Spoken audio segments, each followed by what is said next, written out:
I have a rendezvous with death.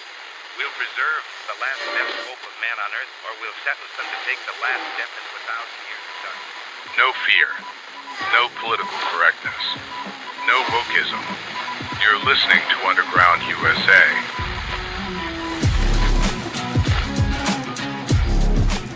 For years, the Intergovernmental Panel on Climate Change has been the global megaphone insisting that humans, specifically the carbon dioxide we pump out from cars, factories, and power plants, are the main reason the Earth's temperature is rising. They say our CO2 has damaged the planet's energy balance, and they back this up with computer models and adjusted temperature records.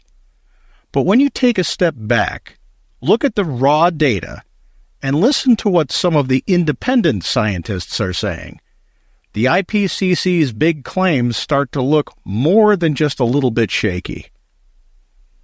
This isn't about denying climate change. The Earth's climate changes constantly and has been in constant flux since the beginning of time. It's about questioning whether the IPCC has been too quick to blame humans while ignoring bigger natural forces and extorting hundreds of billions of dollars in research funding from countries around the world. It should be noted here that, extrapolating back to the 1970s, when climate funding began gaining traction, post-Charney Report in 1979, total U.S. and international public funding for climate science and green initiatives likely range in the hundreds of billions, potentially nearing $1 trillion when adjusted for inflation and including diverse programs. The IPCC, which is overseen by the United Nations Environment Program and the World Meteorological Organization, insists that since the Industrial Revolution began about 1750, our CO2 emissions have thrown the climate out of whack. They rely on complex computer models and tweaked temperature records to make their case, pushing the idea that we need to cut emissions fast or face disaster. But when you check the unadjusted facts, data that hasn't been manipulated, and hear from researchers who aren't on the IPCC bandwagon, things don't add up so neatly. Take CO2 itself. The IPCC acts like our emissions have an enormous impact.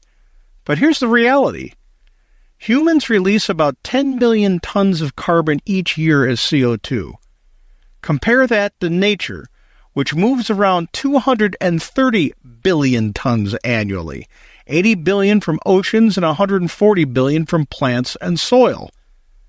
That means our share is just 4% of the total. Imagine a big potluck where nature brings 96 dishes and we show up with a tiny side salad. Does that sound like we're the ones steering the meal?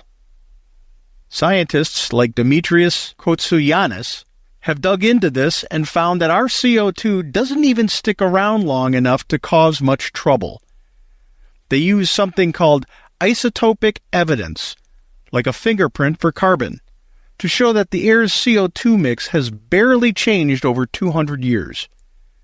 Even with a big jump in CO2 since 1980, the shift is tiny, much less than you'd expect if our emissions were significant in any way.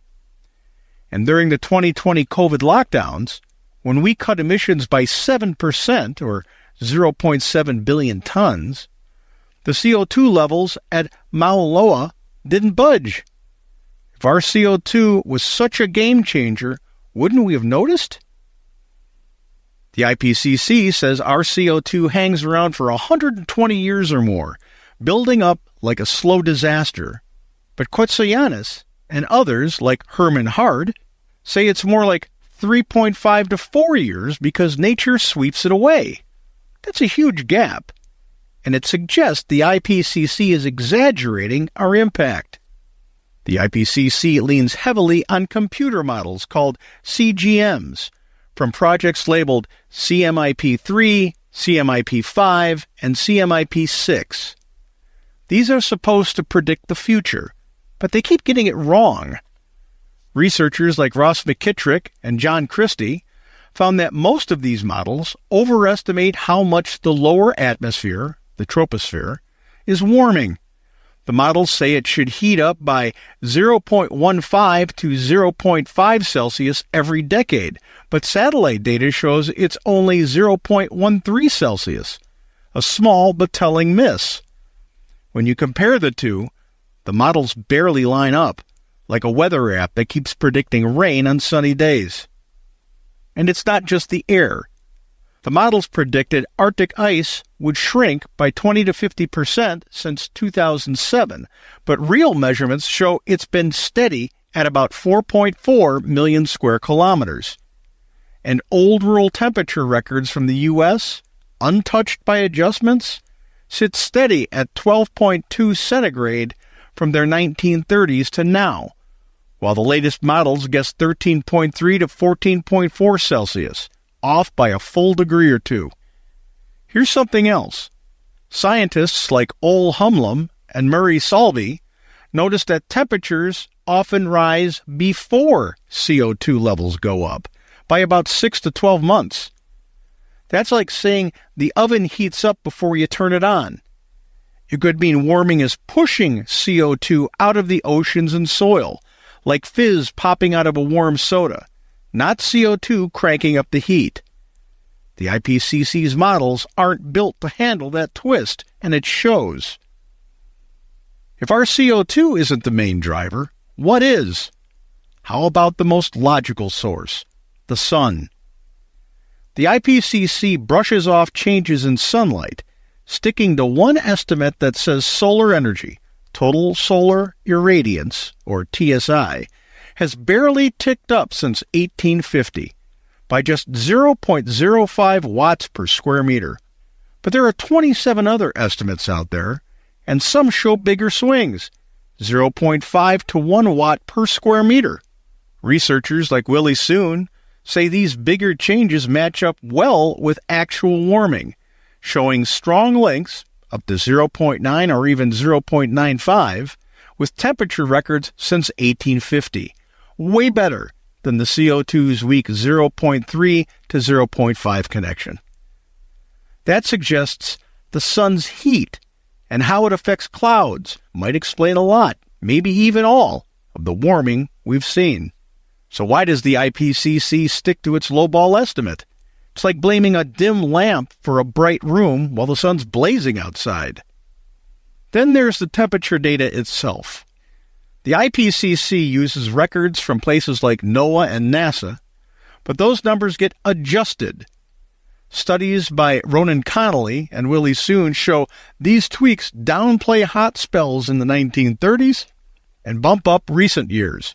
A small rise of 0.2 to 0.5 Celsius gets turned into a bigger 0.8 to 1.1 Celsius global jump. Raw data from modern U.S. stations shows little change, and older rural records hold steady at 12.2 Celsius. Yet the adjusted versions magically match the models. Even the famous hockey stick graph, which flattens out past warm periods, looks more like a storytelling trick than solid evidence. So what's the takeaway? The IPCC's been hammering the idea that our CO2, human-created CO2, is the climate's big bad wolf. But the evidence, the raw data, carbon cycles, sunlight, and shaky models, points to nature still being in charge. Our emissions are a small piece of the puzzle, not the whole picture. Their models don't predict well. Their sun estimates are too timid, and their data tweaks raise eyebrows. It's time to stop buying their story hook, line, and sinker and start asking what's really going on. The sun, the oceans, and a messy mix of natural shifts might hold the real answers, not just the CO2 villain we've been told to fear. In fact, CO2 is essential for plant growth because it serves as a key raw material in photosynthesis, the process by which plants convert sunlight into energy. Without sufficient CO2, plants cannot efficiently produce the energy needed for growth, development, and reproduction, making it a critical component of their life cycle and overall ecosystem health. The IPCC's had its say, and that say has involved hundreds of billions, if not trillions of dollars, both in special interest profit and economic regulations, and nothing has changed at the hands of man. So, let's give nature a fair shot and rethink this issue from scratch. It's time that we realized the sky isn't falling. When we come back, our segment on America's Third Watch, broadcast nationally from our flagship station WGUL, AM 930 and FM 93.7 in Tampa, Florida. You're listening to Underground USA. Our constitutional republic is under siege by the neo-Jacobins of the radical left, pushing socialist agendas that erode our freedoms. Engaging with your elected officials isn't just a right, it's a duty. Your voice ensures they uphold the rights of the individual, protect the Constitution, and resist the left's overreach. Visit govtracks.us to contact your elected officials and stay informed on legislation. The midterms are coming. Together, we can safeguard liberty and make sure America stays on the right track.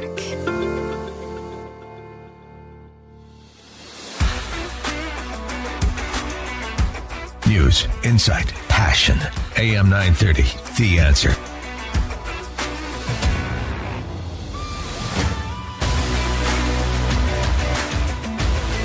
Well, Frank, stuff happens during the week, and I always think, okay, these are things I'm going to be talking to Frank about on Friday, and a lot has happened this week, and especially, obviously, I think the Signal chat story broke the day after you and I talked on Monday, and I've been dying to get your evaluation of all that.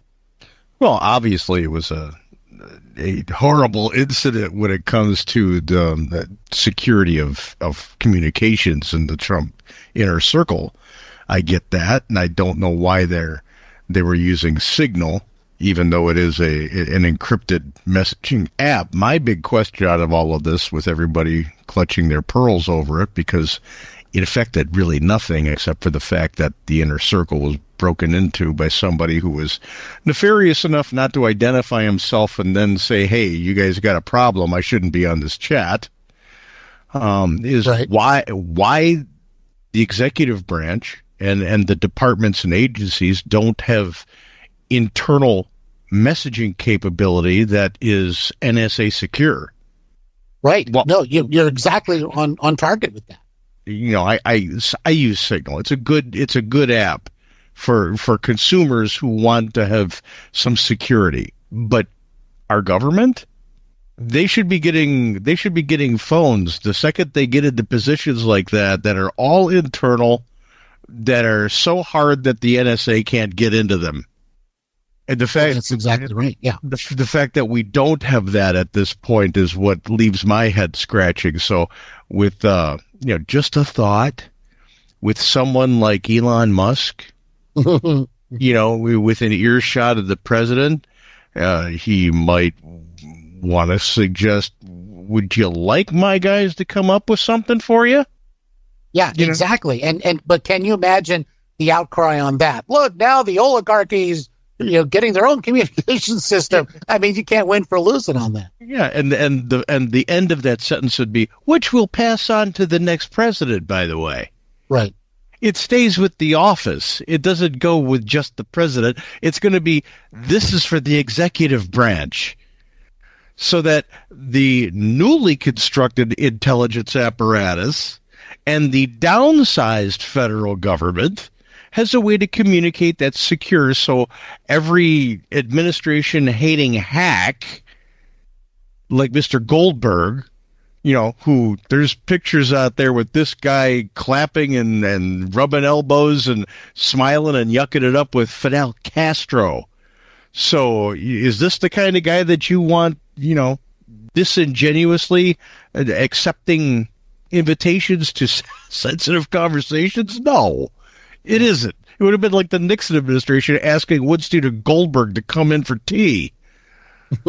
Bernstein and Woodward. Woodward and Bernstein, exactly. But, it just seems to me, Frank, that, and this has been out there now, why not tell them, hey, wait a minute, I'm not supposed to be here.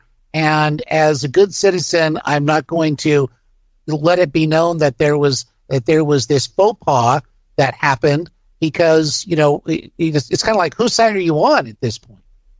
An honest journalist would have done that. Mm-hmm. But the allure to the status quo mainstream media complex is I've got to get the story no matter what. And it doesn't matter how I go about getting it, because ethics is gone in journalism. It's just gone.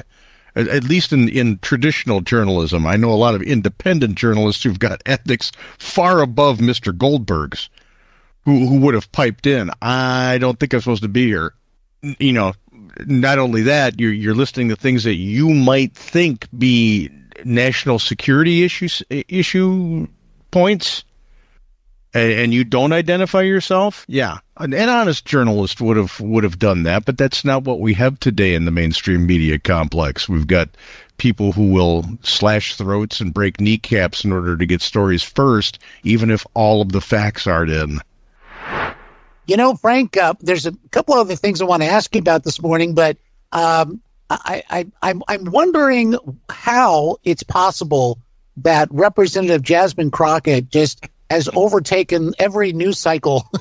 It seems almost every day. She says something or does something ridiculous, and then people talk about it. The latest one is talking about the Doge Committee saying you want to shut down everybody that's not Fox News. And that's another zinger, but I'm wondering, do people write these things for her? I mean, or does she just do these off the cuff, I wonder? If people are getting paid to write what comes out of her mouth, then we've devolved into a society of idiots. I'm serious. This woman has no business in the position that she's in. The people that elected her to office should be ashamed. They really should. She's a loudmouth charlatan whose intellect is in question as far as I'm concerned. But the mainstream media is going to jump on somebody like this because stupid gets clicks. It's sad to say that stupid gets clicks. So, you go back to the days when everything was print media, and even though the Wall Street Journal had a very dedicated following and a base of subscribers, it didn't get the sales of the National Enquirer. Exactly. So people like to look at the accident on the road, even if they're not supposed to slow down to gawk, and that's what Jasmine Crockett is. She's a thug. She, the idea that she could call someone who's in a wheelchair paralyzed from the waist down, disparaging names. Yeah. And then just think that she can just shrug it off as you didn't understand what I was saying because you're too stupid. Right. Well, especially with her, to me, it's just constantly lowering the bar of what really should be, a lot more professionalism in being a U.S. representative. Well, and look in recent days, look how much profanity. Now, I'm not exempt from using profanity from time to time. It's just the way life is. When you get intense and things get pressured, sometimes at least I do. Oh, sure. I can paint with a colorful brush. But if I were elected to office, I wouldn't be issuing statements or getting on social media using that kind of language because that's not my time. Once you're elected to office, you're on the people's time 24/7, 365. And I'm just seeing from the far left this rash of indiscriminate profanity when it comes to talking about the opposition. Yes, exactly. And that to me shows that they don't really have a lot more to say. And so there's a shock value involved in that. And again, I mean, there was one recent little rally where everybody came up and said an expletive Trump, basically. And it's like, okay, you take your turn and you take your turn. And it's like, well, what are we accomplishing here? Well, and you think about it. If you go back, I'm going to say 25 years, maybe 26, before George H.W. Bush, there wasn't this gratuitous calling of another person who's elected to office a liar. Mm-hmm. You know, the word came up during Bill Clinton's thing because he perjured himself, so people were using the word literally, and it applied. But you didn't have, in the discourse that was taking place on the floor during debates or in committees, anybody calling anybody else a liar. There was a level, like you said, there was a bar. The bar was raised a little bit higher, and people's conduct and their language and the way they treated each other was expected to be something that had some comedy to it, not comedy with a D, comedy with a T. Mm-hmm. You know, so where we've come from in those 25 years, 26 years, is been a devolution as far as I'm concerned, to the point where, well, we just issue profanity laden statements about the opposition, and we sprinkle those in between calling them Hitler.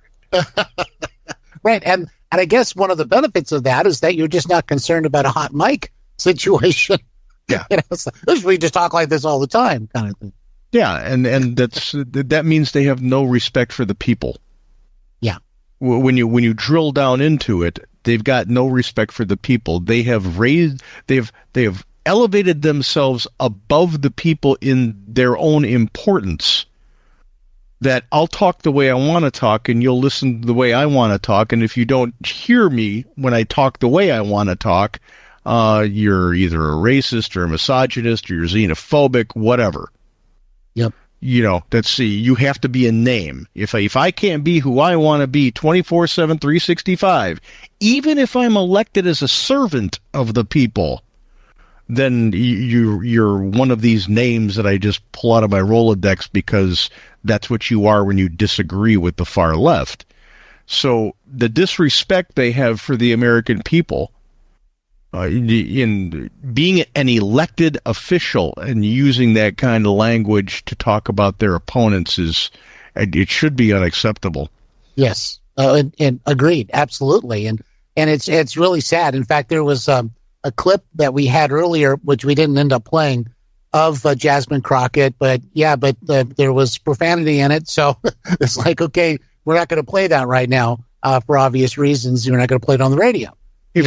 If she wants to be a rap artist, then resign from office and go be a rap artist. Maybe that's what she's setting herself up for after she doesn't win re-election. I don't know. You know, we'll call her what? Cardi J. There you go. Yeah.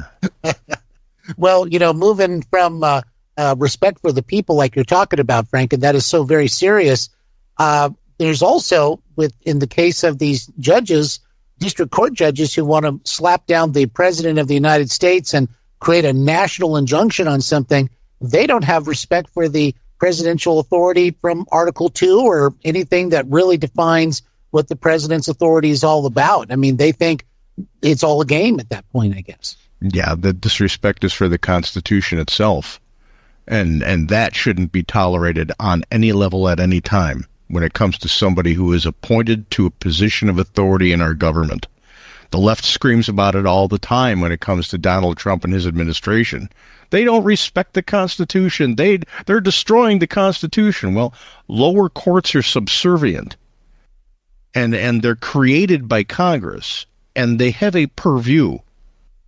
And for a district federal judge who should be ruling about issues in the district to take a national footing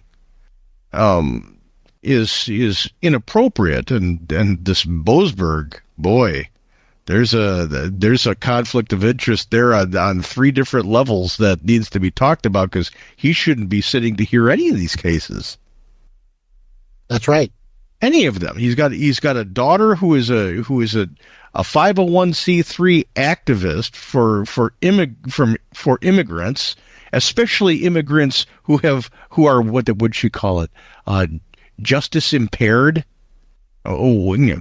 Criminals is what we're talking about, but they have to make it sound flowery. Justice impaired.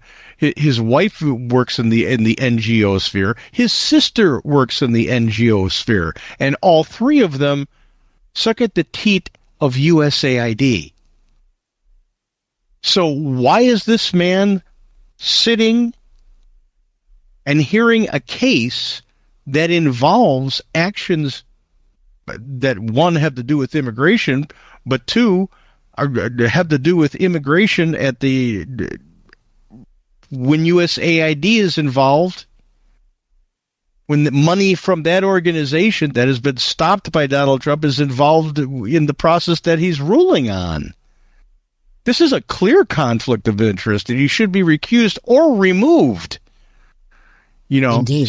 So we've got a really rotting corpse for a federal judiciary system below the Supreme Court today, and that problem has to rest with Congress because they created it. They can rein it in. They can do things to rein it in. When we talk about, especially your book, Frank, nullification, it talks about where the states have the ability, to say no, essentially, to things that they believe that the federal government does that are not constitutional. And that is sort of built into this system. That's a process that they can use. I know I may be oversimplifying a little bit, but basically, these judges, though, that are trying to slap down national policies or put national injunctions onto the presidential authority, that is a different kind of form of nullification, it would seem, and that seems to be, outside of the lane that they're supposed to be in. Well, when we talk about the judges, I would use the word usurpation. Okay, yeah. That's not nullification at all. It's usurpation because they're within the federal system. They're supposed to be a lower downstream part of the federal government. They're supposed to be part of a check and balance at a district level. What these judges are doing today, the federal district court judges like Bozeman, they're injecting themselves above a level of their purview. Mm-hmm. It's like the bat boy saying he's taking a turn at bat in the eighth inning.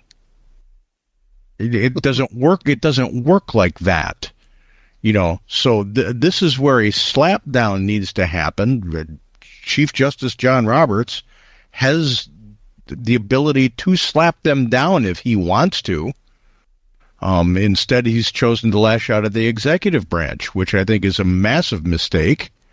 But, the Supreme Court justices are appointed for life in times of good behavior, and there's only been one instance, I believe, where an impeachment of a Supreme Court justice was even considered in the history of the United States. So I'm not calling for Roberts' impeachment because if I was going to do that, I would have done it when he legislated from the bench about Obamacare. Right. Yeah, exactly. And nobody was happy about that. But it's also another thing where you never know which way the Supreme Court really will go on something. But it's most unfortunate, too, because even Dershowitz is predicting a real divided decision once they ever get this particular thing, heard eventually. That and of course, each side will say, "Aha, we're right," and we got this, but you got that, and it's unfortunate because again, it sows more of that division. But ultimately, Dershowitz is predicting that the presidential powers will be upheld in all of this, and we're talking about, of course, the deportation of the Trinidad members.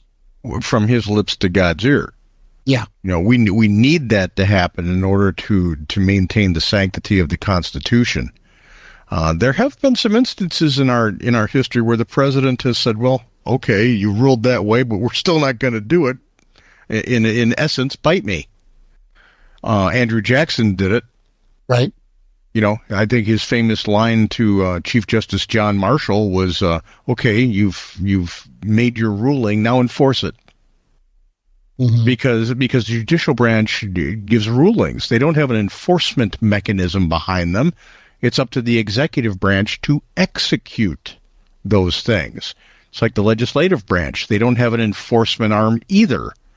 They pass legislation, and it's up to the executive branch to enact it. That's why the oath of office that the executive branch appointees, going all the way up to the president, says to faithfully execute the Constitution.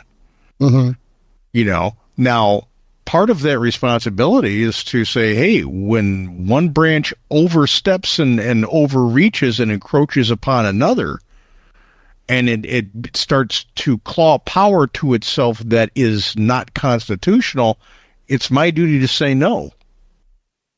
And that would be the case here, at least in my point of view, where Donald Trump, if the Supreme Court goes back and says, no, you got to bring all the criminal illegal aliens back and everybody who came illegally over the border, you don't have the right to deport them. If they come back with that ruling, I expect Donald Trump to say, you've just overstepped your constitutional bounds by the separation of powers by invoking yourself into foreign affairs, which is the purview of the executive branch. Therefore, I don't hear you. Mm-hmm. Well, it seems to me, Frank, that what's, the talking heads on TV and so forth, they all want to talk about constitutional crisis, but it seems that this kind of ruling that we've just seen already, this injunction and all that, that's what's creating the constitutional crisis. It's not Trump. It's a judge who's, again, getting way out of their lane. Yeah, that is the constitutional crisis.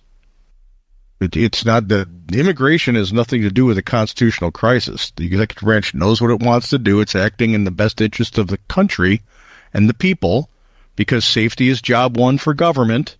That's government 101.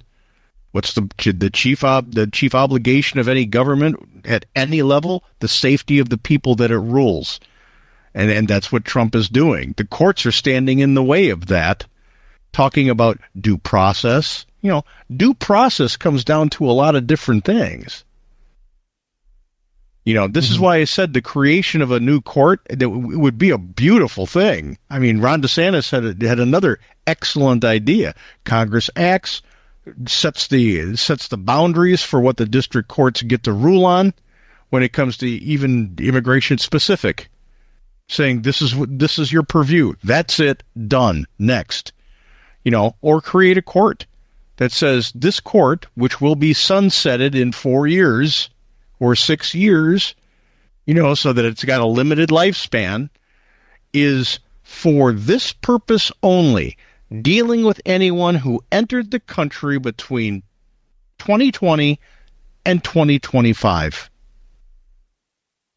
Mm-hmm. And set the ground rules. So we can have 50 people in the courtroom. If it's been documented you came in all during that span, then my ruling goes towards all of you. There's your due process. You're out. Yeah, exactly. Well, Frank, it seems to me that some of the Democrat Party elite, they want to be seen as saying, look how compassionate we are, and we're because we believe that if the Tren de Agua, which have been designated as a terrorist group, by the way, if they don't have their ability, like Jamie Raskin says, to declare that they're not a member of Tren de Agua or MS-13, well, then do we diminish everybody else's rights in the country? I just don't think they're coming from that altruistic perspective. I think they're trying to just gum up the works. Well, we know that they don't want anything that Trump had campaigned on. We know that. They say it every single day. Chuck Schumer sending people into red districts to obstruct. We see it. We know it. We're not stupid. They want to make sure nothing happens under Donald Trump. So, flower it up all you want to, Jamie Raskin. We know what you're doing. You sat on an impeachment panel, when fraud was happening about a Russian hoax in the Steele dossier. so your credibility is kind of shot. I'm shocked you got reelected. But that's more on the people who elect them than anything else. So that bad is on them. But we need to rein in the district courts. That's just a fact. Congress can do it. Roberts can do it. Trump must defy them if they keep doing this. You're listening to Underground USA. A free and independent media is the backbone of our great republic. So it's crucial to have media outlets that aren't influenced by big tech censorship or the leftist mainstream media complex. But that means supporting journalistic outlets that bring us the truth without spinning facts to push a narrative. For less than the cost of a cup of coffee once a month at Starbucks, you can support the free speech mission of undergroundusa.com, an independent, reader-supported, and sometimes irreverent podcast and publication that gives you the real story without the bias.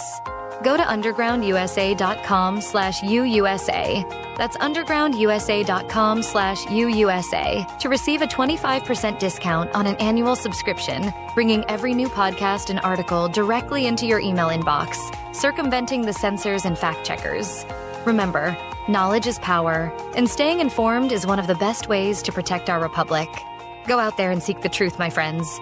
Subscribe to undergroundusa.com today.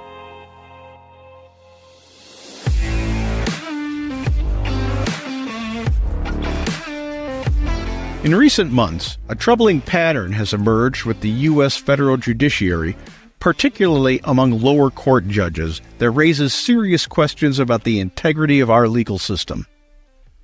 Across the country, U.S. district court judges have issued rulings that obstruct the removal of known violent gang members from Central and South America, thwarting efforts by the Trump administration to protect American citizens from the escalating threat of transnational crime.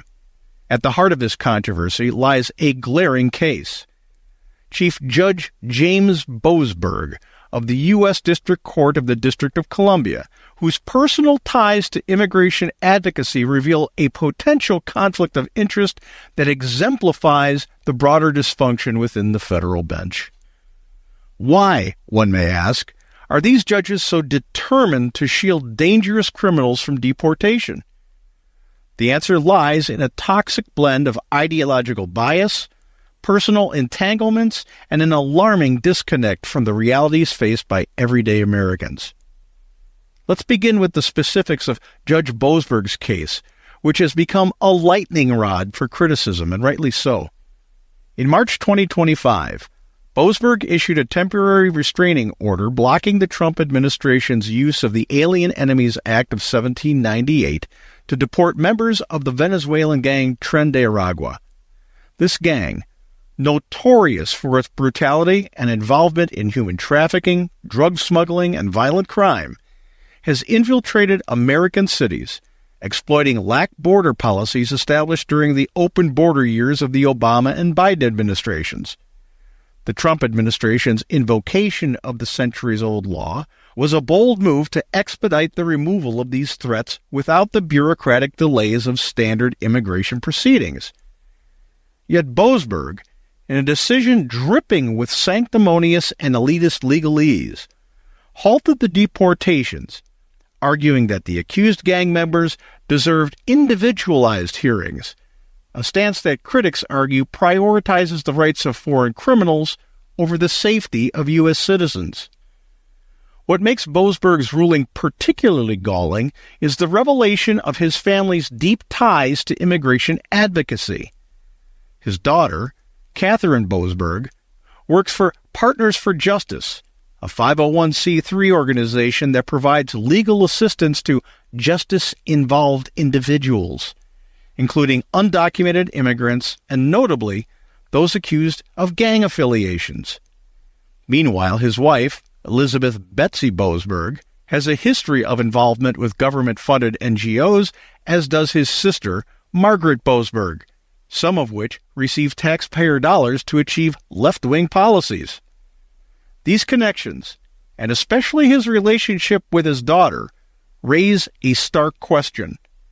How can a judge rule impartially on a case involving the deportation of violent gang members when his immediate family member is professionally invested in outcomes that favor immigrant retention?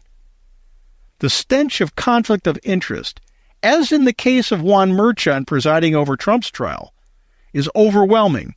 Yet Boasberg did not recuse himself, nor did he, like Merchan, disclose these ties up front, leaving the public to wonder whether justice was truly blind in his courtroom.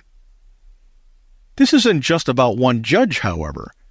Boasberg's actions reflect a broader trend among federal district judges, many of whom seem to view their role not as enforcers of the law, but as arbiters of a progressive moral agenda. These judges, most often appointed by Democrat administrations, appear to harbor a reflexive sympathy for immigrants regardless of their criminal status that overrides national security concerns. The Tren de Aragua case is not an isolated incident. Across the country, federal judges have issued injunctions against immigration enforcement actions, from sanctuary city policies to ICE raids, often cloaking their decisions in lofty rhetoric about due process and human rights. But when the individuals in question are tied to violent gangs like MS-13 or Tren de Aragua, whose members have been linked to murders, extortion, human trafficking, and terror in American communities, this judicial posturing starts to look less like principle and more like complicity. Why are these judges so eager to obstruct the removal of such clear threats? One probability is ideological capture. The federal judiciary, particularly at the district level, is stocked with jurists who came of age in an era of liberal activism, where the narrative of the oppressed migrant became sacrosanct. For these judges, deporting a gang member isn't just a legal act, it's a moral failing, a betrayal of America's supposed identity as a nation of immigrants.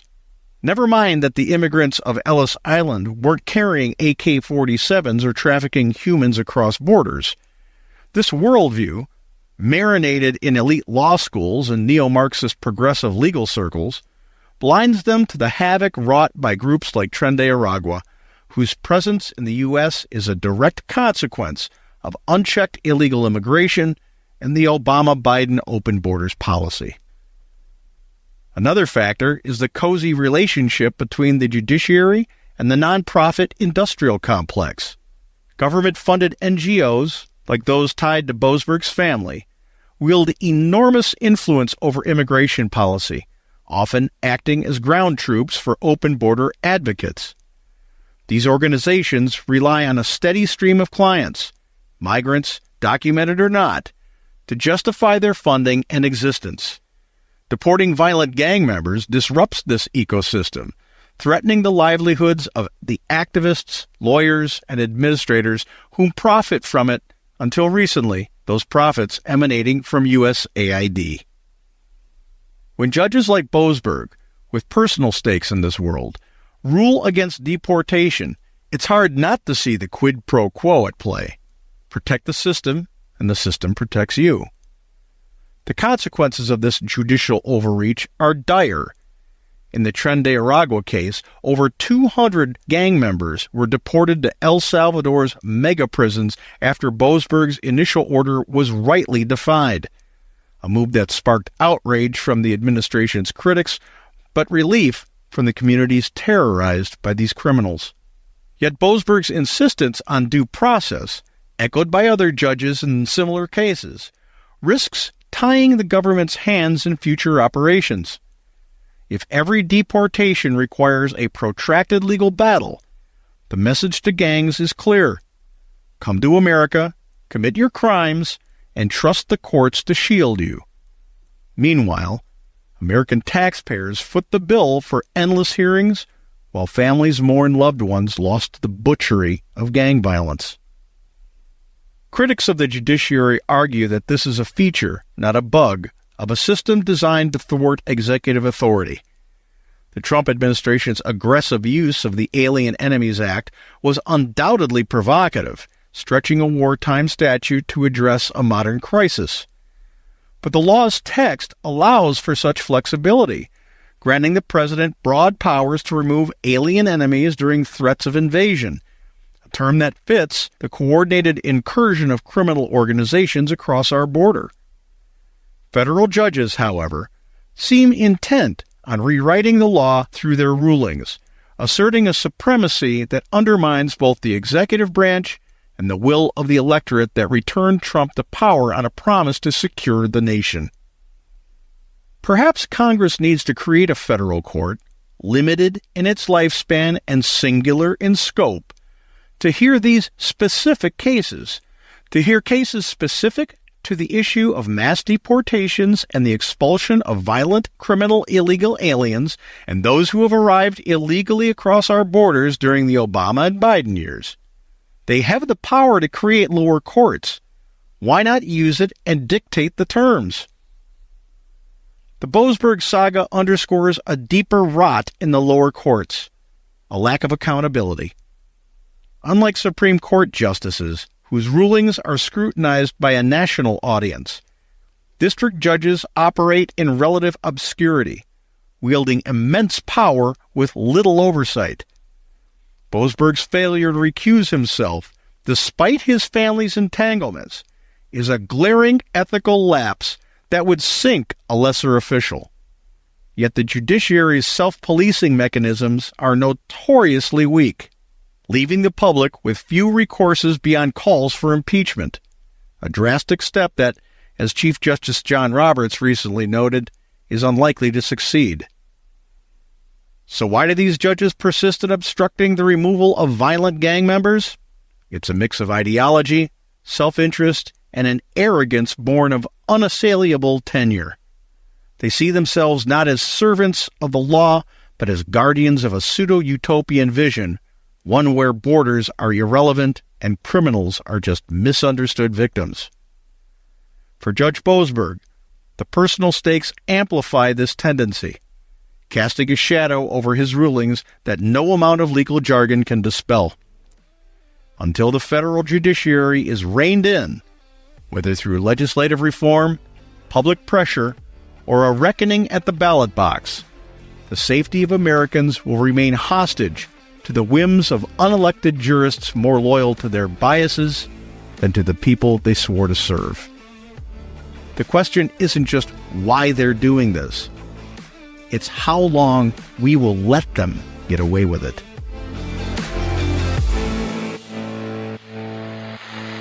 You're listening to Underground USA. Wokeism is nothing but a repackaging of cultural Marxism, aiming to dismantle American values and the very fabric of our society. It's a dangerous ideology that seeks to divide us, pitting groups against each other in the name of pseudo-equality. We must stand firm against this threat, protect our heritage, and preserve the principles that made America great. We at Underground USA urge you to educate yourselves by taking the free courses at Hillsdale College to understand the depth of this issue. America's future depends on our vigilance and commitment to truth. That future begins with you.